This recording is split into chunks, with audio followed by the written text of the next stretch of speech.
लाडकी बहीण योजनेअंतर्गत e KYC प्रक्रिया आता संपूर्ण सुरू आहे। चांगल्या प्रमाणामध्ये रात्रीच्या वेळी ई केवायसी होत आहे, दिवसा ई केवायसी होत नाही आणि मला वाटत देखील नाही की दिवसा ई केवायसी होईल। परंतु या संदर्भात काही प्रश्न आहेत की ज्याची उत्तरं अजूनही महिलांना मिळत नाही आहेत। अशा प्रश्नांवर आपण आज उत्तर घेण्याचा प्रयत्न करणार आहोत। त्याच्यामुळे व्हिडिओ शेवटपर्यंत पाहायचा आहे। चॅनलवर नवीन असल्यास चॅनलला सबस्क्राइब करायला आणि तुम्ही फेसबुकवर पाहत असल्यास पेजला नक्की फॉलो करा, जेणेकरून तुम्हाला अशा माहिती आणि अपडेट योग्य पद्धतीने आणि सर्वात आधी मिळणार आहेत। तर मित्रांनो, लाडकी बहीण योजनेअंतर्गत सर्वात महत्त्वाचा प्रश्न म्हणजे ई केवायसी करताना आम्हाला पती आणि वडील नाहीत, आम्ही आमची ई केवायसी कशी करू?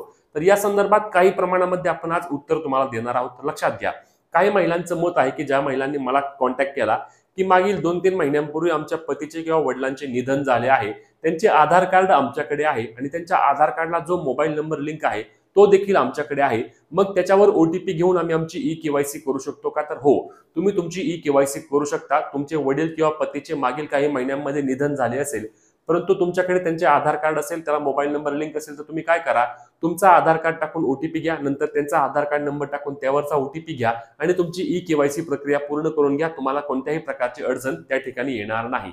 परंतु ज्या महिलांचे पती किंवा वडील वारून बरेच दिवस झाले किंवा ज्या महिला सेपरेट राहतात, घटस्फोट झाला आहे, अशा महिलांनी काय करायचं? तर अशा महिलांबाबत सरकारकडे आम्ही वारंवार मागणी करतोय की तुम्ही यामध्ये कोणता ना कोणता तुम्ही सोल्युशन द्या, काही ना काही तुम्ही या ठिकाणी दखल घेऊन त्या महिलांना संधी द्या। अन्यथा अशा अनेक महिला आहेत की ज्या या योजनेमधून बाद होतील, की ज्यांना याची खरी गरज आहे।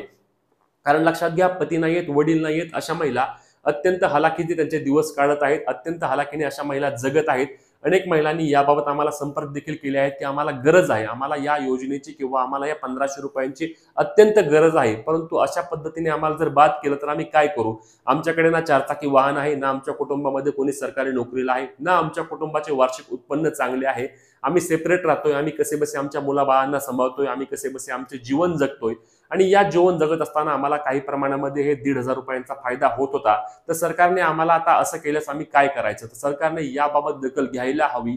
अशा महिलांना कोणता ना कोणता तुम्ही पर्याय उपलब्ध करून द्या, त्यांचे उत्पन्न तुम्ही पहा किंवा त्यांची खरंच गरज आहे का हे पहा आणि अशा महिलांना ई केवायसी प्रक्रिया करून घेऊन त्यांना योजनेमध्ये लाभ द्या। परंतु लक्षात घ्या बहिणींनो, तुम्ही चुकीच्या पद्धतीने ई केवायसी करायला जाऊ नका। अनेक महिला मला विचारत आहेत की आम्ही आमच्या भावाचा नंबर टाकू का, आम्ही आमच्या आईचा नंबर टाकू का, आम्ही आमच्या मुलाचा नंबर टाकू का?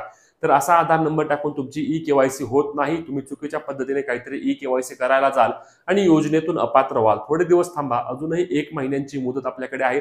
तसेच अजून याबाबत देखील आपल्या महिला व बालविकास मंत्र्यांनी सांगितले की काही प्रमाणामध्ये आम्ही मुदत वाढवून देखील देऊ।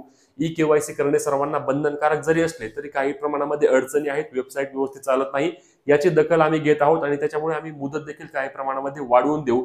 परंतु लक्षात घ्या, ई केवायसी ज्यांचे वडील नाहीत, पती नाहीत, त्यांनी इतर कोणाचाही त्या ठिकाणी आधार नंबर टाकून ई केवायसी करायला जाऊ नका, अन्यथा तुम्हाला याचा फटका बसू शकतो आणि तुम्हाला योजनेतून अपात्र देखील केले जाऊ शकते। दुसरा महत्त्वाचा प्रश्न म्हणजे आम्हाला अजूनही ओटीपी येत नाही, आमची ई केवायसी होत नाही, आम्ही काय करू? तर लक्षात घ्या, दिवसा वेबसाईट चालत नाही। दिवसा वेबसाईट फक्त 4-5% चालण्याचं प्रमाण आहे, दिवसा ई केवायसी होत नाहीत। रात्री तुम्हाला ई केवायसी करावी लागेल। त्यातही आता काय झालंय, बऱ्याच महिला 12 ते 1 वाजेपर्यंत प्रयत्न करतात, बऱ्याच महिला पहाटे 5 ते 6 पर्यंत प्रयत्न करतात, परंतु वेळ ही रात्री 1 ते 4 वाजेपर्यंत आहे।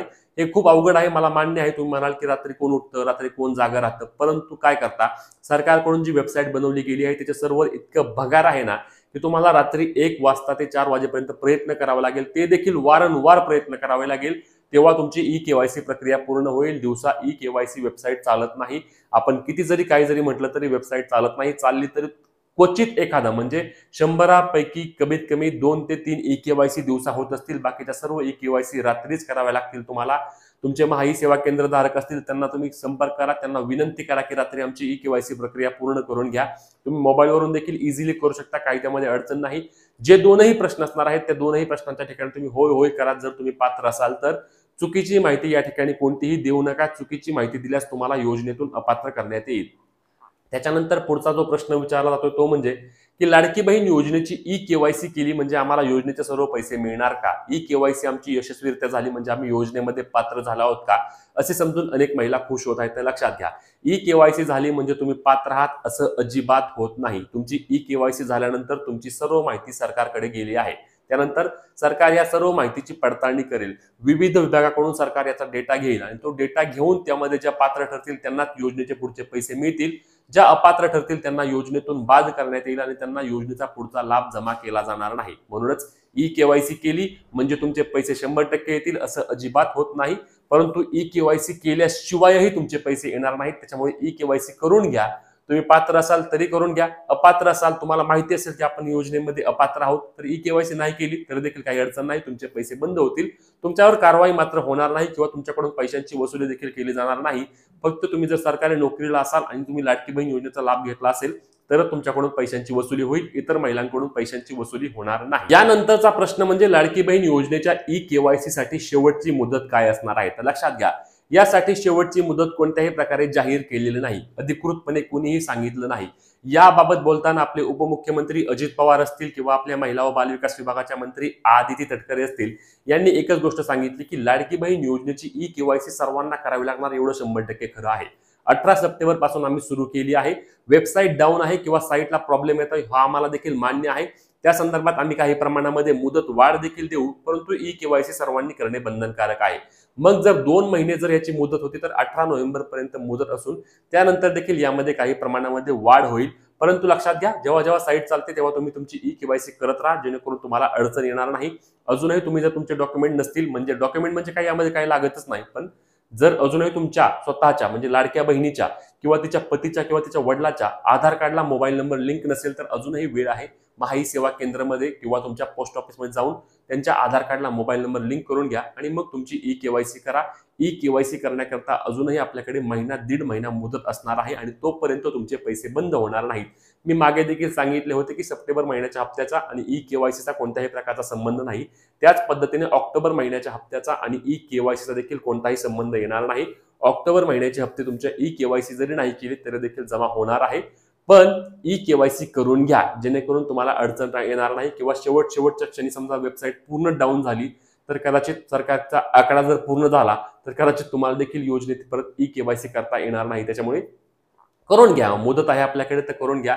दिवाळीचा वेळ आहे, अनेक महिला आता आपल्या कामामध्ये व्यस्त असतील तर तुम्ही तुमची ई केवायसी करून घ्या, जेणेकरून तुम्हाला भविष्यात कुठलीही अडचण येणार नाही. आणि यामध्ये सर्वात महत्त्वाचा एक पुढचा प्रश्न म्हणजे की ई केवायसी केल्यावर बाद होणार, कोण बाद होणार. तर मी याआधी देखील सांगितलं होतं की तुमच्या कुटुंबामध्ये एका रेशनिंग कार्डवर 2 विवाहित आहेत किंवा 2 पेक्षा जास्त विवाहित महिला लाभ घेत आहेत आणि तुम्ही तुमची जर ई केवायसी केली तर त्या सर्वच महिला योजनेमधून बाद होतील, त्यांना यापुढे योजनेचे पैसे येणार नाहीत. म्हणून मी आधीही सांगितलं होतं, परतही सांगेल, तुमचं रेशनिंग कार्ड एक असेल, एका रेशनिंग कार्डवर तुम्ही 2 पेक्षा जास्त लाभार्थी विवाहित महिला लाभ घेत असाल तर तुमचे रेशनिंग कार्ड सेपरेट करा, रेशनिंग कार्डचं विभाजन करून त्यानंतर तुम्ही तुमची ई केवायसी करायला जा, जेणेकरून तुमच्या रेशनिंग कार्डमध्ये तुम्ही एकट्याच लाभार्थी दिसाल आणि तुम्हाला योजनेचे पैसे चालू राहतील. अजूनही तुम्ही ई केवायसी करायला गेला, तुमच्या सासूने ई केवायसी केली, तुम्ही ई केवायसी केली तर दोघींनाही यापुढे योजनेचे पैसे येणार नाहीत, दोघीही बाद व्हाल. त्याच्यामुळे ई केवायसी करण्यापूर्वी रेशनिंग कार्डची माहिती घ्या. तुमच्या कुटुंबामध्ये किती लाभार्थी आहेत ते तुम्हाला माहिती असतं, तुम्ही कितीही खोटं बोलला तरी देखील तुम्हाला माहिती असतं, परंतु तुम्ही या पद्धतीने चुकीची ई केवायसी किंवा तुम्ही दोघी तिघींनी जर ई केवायसी केली तर सगळ्यांचेच पैसे बंद होतील. आता याच्या व्यतिरिक्त तुमचे जे काही प्रश्न असतील ते कमेंटमध्ये विचारायला विसरू नका. ही महत्त्वाची व्हिडिओ शेअर करायला, फॉलो करायला आणि सबस्क्राईब करायला विसरू नका. जय महाराष्ट्र.